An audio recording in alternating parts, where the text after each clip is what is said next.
शिवसेना उद्धव बाळासाहेब ठाकरे पक्षाचे पक्षप्रमुख आदरणीय उद्धवजी ठाकरे साहेब, महाराष्ट्र नवनिर्माण सेनेचे अध्यक्ष सन्माननीय राजसाहेब ठाकरे, शरदचंद्रजी पवार राष्ट्रवादी काँग्रेस पक्षाचे अध्यक्ष शरदचंद्रजी पवार साहेब यांच्या या तिन्ही पक्षाच्या भक्कम युतीने ही शिवशक्ती या शिवशक्तीच्या माध्यमातून प्रभाग क्रमांक 153 मध्ये या घाटला परिसरातील या प्रभागामध्ये मीनाक्षी अनिल पाटणकर यांना या प्रभागाची उमेदवारी शिवसेना उद्धव बाळासाहेब ठाकरे पक्षाचे पक्षप्रमुख आदरणीय उद्धवजींनी बहाल केली। या प्रभागामध्ये अनिल पाटणकर यांचं कार्य सर्वश्रुत आहे। इथल्या सर्व नागरिकांना मतदारांना त्यांनी केलेली कामं तुमच्या समोर आहेत। आजपर्यंत जे चांगलं केलं उद्धवजींच्या नेतृत्वाखाली, आदित्यजींच्या नेतृत्वाखाली, आज त्याला जोड मिळालेली आहे राजसाहेबांची, महाराष्ट्र नवनिर्माण सेनेची आणि शरदचंद्र पवार साहेबांच्या राष्ट्रवादी काँग्रेसची। सत्ताधारी पक्षाने केलेली सगळी वाईट कामं आपल्या समोर आहेत आणि चांगली केलेली कामं आपल्या समोर आपण केलं याचे बोर्ड सगळे होर्डिंग्स तुम्हाला झळकलेली दिसत आहेत। ही लोकांसमोर आदित्यजींनी मांडली, प्रत्येक प्लॅटफॉर्मवर त्यांनी, प्रत्येक व्यासपीठावर त्यांनी मांडलेली आहेत आणि जनतेने ते सर्व स्वीकारलेलं आहे। याचं कारण की सातत्यानं सत्याचा कास धरणारे आमचे आदित्यजी उद्धव साहेब आणि समोर षड्यंत्र करून फक्त फसवणारे असे सत्ताधारी, वेगवेगळ्या गोष्टी आहेत, वेगवेगळ्या प्रकरणं आहेत, तुम्ही सगळेजण पाहतायत, वाचतायत, तुम्ही टीव्हीवर पाहतायत। आज ही वेळ नाही, परंतु 15 जानेवारीला मतदाराला तुमचा हक्क बजावण्याची ही एक मोठी संधी, कारण आता जर संधी गमावली तर यानंतर पुढे कधीही नाही आणि पुढची भविष्यातील पिढी आपल्याला कधीही माफ करणार नाही। भारतरत्न डॉक्टर बाबासाहेब आंबेडकरांनी दिलेलं, या लोकशाहीला, या देशाला दिलेलं संविधान पुसण्याचा प्रयत्न यांचा चालला आहे. यांचा हा प्रयत्न हाणून पाडायचा आहे. आणि हे सर्व जर करायचं असेल, मुंबई सुरक्षित ठेवायची असेल, मराठी माणसाला इथं सुरक्षित ठेवायचं असेल, तर उद्धवजींचं नेतृत्व, आदित्य साहेबांचं नेतृत्व, राज साहेबांचं नेतृत्व आणि शरदचंद्र पवार यांचं नेतृत्व, या तिघांच्या युतीला तुम्हाला मतदान करायचं आहे. आपली निशाणी आहे मशाल, मशाल, मशाल. 15 तारखेला मशाल समोर अनिल पाटणकर यांच्या पत्नी सौ मीनाक्षी पाटणकर यांच्या समोरील मशाल या चिन्हाच्या समोरील बटन दाबून मताधिक्यानं, भरघोस मताधिक्यानं आपल्याला विजयी करायचा आहे. आपला मतदानाचा हक्क विसरू नका. आमिष दाखवतील, तुम्हाला बळी पाडण्याचा प्रयत्न करतील, पण कुठेही भूलथापांना तुम्ही काही थारा देऊ नका. आणि सत्याची कास धरणाऱ्या आपल्या उद्धवजींचं नेतृत्व मान्य असलेल्या सर्व मुंबईकर आणि महाराष्ट्र सज्ज आहे. आपणही यामध्ये सामील होऊया आणि 153 प्रभागामध्ये मीनाक्षी पाटणकर यांचा भरघोस मताने विजय करूया. आपल्या सगळ्या मुळात काय की बघा, ठाकरे हे नावच तसं आहे. गेली 50 वर्षापेक्षा जास्त काळ हे ठाकरे नाव अबाधित राहिले. प्रबोधनकारांचा वारसा घेऊन आलेलं बाळासाहेब ठाकरे आणि त्यानंतर उद्धव साहेब आणि उद्धव साहेबांच्या जोडीने आज राजसाहेब एकत्र आहेत. आणि त्यांना एक ताकद म्हणून 1-2 तरुण नेतृत्व, जे आदित्य साहेब गेली 10-15 वर्ष आहेत, पण त्यांच्या पाठोपाठ अमित ठाकरे साहेब सुद्धा त्याच जोशींमध्ये लोकांमध्ये उतरले. आणि त्यामुळे तरुणांमध्ये वेगळा आनंद, वेगळा उत्साह तरुणांमध्ये संचारला आहे. कारण तरुणांना या राजकारणात यायला खरं म्हणजे ही द्वयी शक्ती तरुणाला राजकारणात यायला प्रोत्साहित करते. तुमचे काम दुसरे दाखवतात, काय सांगणार? नाही, खरी ते वेगळं काय म्हणाले. आज कोस्टल रोडसारख्या स्वप्न नाही, त्याची सुरुवातसुद्धा आम्ही केलेली. आता काही गोष्टींची सुरुवात त्यांनी केलेली आहे.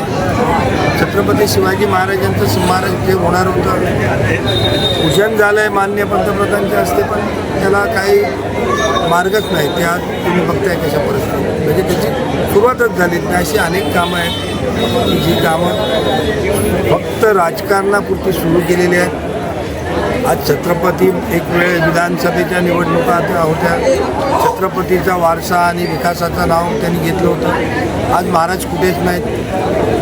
तर प्रत्येक वेळेला एखादा अजेंडा आणायचा, एक नॅरेटिव्ह लोकांसमोर न्यायचं आणि निवडणुका आपल्या खिशात घालायचं.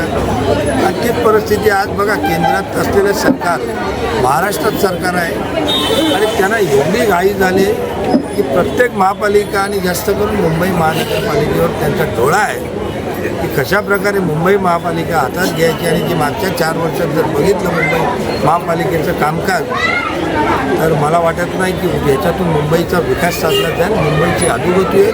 मुंबई महानगरपालिका आर्थिक डब गायला आहे. साहेब, काल ताईंनी आणि साहेबांनी आम्हाला खूप मदत केलेलं आहे, तर आम्ही ताईला आणि साहेबांना विसरणार नाही. परत एकदा जनता जी आहे ताईला निवडून देणार. ते तो भयंकर आजार, ती महामारी जगावर आली होती. मुला सुद्धा त्याचा काही सांगपत्ता, म्हणजे कशा प्रकारे चालायचं ह्याचं डायरेक्शन कळत येत नव्हतं त्यांना. त्यामुळे काढून कुठल्या सूचना येत नव्हत्या. आमचं आयुष्मान केंद्र लेवलला काम करत होतं त्यांच्याकडून सुद्धा. पण ज्या वेळेस महाराष्ट्र माननीय मुख्यमंत्री उद्धवसाहेब ठाकरे होते, महाराष्ट्राच्या एका टीमचा टास्क फोर्स तज्ज्ञ डॉक्टरांच्या टीम तयार केली. आणि त्यानंतर आम्हाला जे आदेश येत गेले, मी त्यावेळेस BSCचा चेअरमॅन होतो. आणि त्या चेअरमॅन काळात मग मी माननीय तत्कालीन महापौर ईश्वरताईजी, आम्ही मुंबईचे जवळजवळ सगळीच हॉस्पिटलला पालखी घातली. त्याच्यात कशा सेवा सुविधा आहेत तुमच्या माहितीसाठी सांगतो. घाटल्यामध्ये पहिलं कोविड आणि डॉक्टरांना जर राहायची आणि त्या नर्सनी व्यवस्था असेल तर घाटल्याच्या BMC शाळेमध्ये मी ती केली होती व्यवस्था. कोविड सेंटरसुद्धा, वॅक्सिनचं सेंटरसुद्धा महानगरपालिकेत जास्तीत जास्त लवकरात लवकर आम्ही सुरू केलं. त्याचबरोबर लोकांमध्ये मेडिकल किट्स असेल, फूड किट्स असेल, मास्कपासून सॅनिटायझेशन हे प्रकार त्यावेळेस आमची टीम पूर्णपणे उतरून करत होती. आणि त्यावेळेला आम्ही आमचा विचार केला नव्हता की बाबा भविष्यात आमच्यासमोर समोर काय वाढून ठेवलेलं आहे. जीवाच्या भीतीने लोक येत नव्हती. आमच्या घाटल्यातले सगळे डॉक्टर त्यावेळेस बंद करून गेले होते. एक दिवशी मी सर्व डॉक्टरांना निरोप दिला. माझ्या वेलफेअर सेंटरमध्ये त्यांना बोलवून घेतलं आम्ही. त्यातले काही मोजके डॉक्टर आले. आम्ही धीर दिला त्यांना. म्हटलं तुम्ही बसा, लोकांच्या सेवेसाठी तुम्ही बसा. जे काही संरक्षण पाहिजे, ज्या पद्धतीने पाहिजे, आम्ही तुमच्याबरोबर आहोत. आणि मग त्यांनी सुद्धा, मी खरंच त्या डॉक्टरांना सुद्धा धन्यवाद दिले. त्याने आमच्या हाकेला होऊ देऊ जवळजवळ सुरुवातीला 12 ते 13 डॉक्टर लोकांनी आपले दवाखाने चालू केले. त्यातले 2 ते 3 डॉक्टर आणि शिबिर तपासण्या, कोविड टेस्ट ह्या स्वतःच्या दवाखान्यात घेतल्या आमच्या सांगण्यावर. आणि त्या प्रकारे आज तुम्ही बघताय की मुंबईतलं अखंड जग त्याच्यातून बाहेर पडलेलं आहे. पण मुंबईसारख्या ठिकाणी मोठी महामारी आहे. धारावीसारखं ठिकाण होतं, शिवाजीनगर, वाशीनाका ह्या ज्या मुख्य झोपडपट्ट्या होत्या आणि पूर्ण मुंबईत असलेला 60% स्लम विभाग. त्यामुळे खरीच ही महामारी मुंबईत काय हाहाकार करेल. ज्या आम्ही टी व्हीमध्ये बघत होतो बाकीच्या ठिकाणी चालू होते. गंगेत तुम्ही बघाल तर प्रेताच्या प्रेतं वाहत होती. पण मुंबईमध्ये एकही बॉडी बेवारस म्हणून कुठे लोकांना दिसली नाही. आणि त्याचं श्रेय खरंच माननीय मुख्यमंत्री उद्धव साहेब ठाकरेंनाच जातं. आणि त्याचबरोबर त्यांच्याबरोबर जे तत्कालीन टोपे असतील आणि ती जी टीम राजेश टोपे होते किंवा त्यावेळेस जी टीम होती आणि मुंबई महापालिकेत महापौरांच्या जोडीने आम्ही सर्व समित्यांचे अध्यक्ष आम्ही त्यांना साथ देऊन या महामारीतून मुंबईकरांना बाहेर काढले. आणि मला माहिती आहे की मुंबईची जनता ही गोष्ट विसरणार नाही. त्या घाटल्याची 153ची जनता ही गोष्ट विसरणार नाही. उत्साह तर तुम्ही बघतच होतात. कारण त्या खास विशेष करून रश्मी वहिनी त्या मुंबईमध्ये आज सगळ्यांना प्रोत्साहन द्यायला, उत्साह वाढवायला फिरत आहेत. सगळ्या कार्यालयांना, प्रचार कार्यालयांना भेटी द्यायला फिरत आहेत. त्यांनी काल मान्य केलं, मुळात आदित्य साहेब येणार होते पण त्यांच्या कामाचा व्याप जास्त असल्यामुळे त्यांनी आम्हाला परत 1-2 दिवसात भेट देणार नक्कीच म्हणून आम्हाला आश्वासन दिलं आहे. आणि मग रात्री आम्हाला कळलं उशिरा की वहिनी साहेब कार्यालयाच्या घराला येत आहे. त्यामुळे तुम्ही बघितलं की खरंच उत्साह होता. चांगलं वातावरण आहे, लोकांमध्ये चांगला प्रतिक्रिया आहे, चांगला प्रतिसाद आहे आमच्यासाठी. आणि शेवटी आम्ही म्हणतोय की आम्ही आमचं काम घेऊन जातो लोकांचं.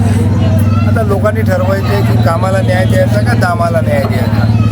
पण आज खरा वाटणारा उत्साह लोकांमध्ये भरलेला आहे. भविष्यात पक्षप्रमुखसुद्धा एखादी भेट द्यायची शक्यता आहे. कारण त्यांच्याकडे सुद्धा आम्ही अजेंडा दिलेला आहे. आम्हाला जे काही नेते मंडळी इथे प्रचारासाठी, सभेसाठी हवे आहेत त्यांची आम्ही एक यादीसुद्धा त्यांच्याकडे सादर केलेली आहे. आणि त्यामुळे आजच्या असणाऱ्या पुढच्या जसा जसा प्रचाराला रंग चढत जाईल, ते प्रचाराचा वेग वाढत जाईल, त्या पद्धतीने सगळी ही मुख्य नेते मंडळी नक्कीच इथे भेटी द्यायला, आम्हाला आशीर्वाद द्यायला, आमची ताकद वाढवायला नक्कीच इथे भेट देईल.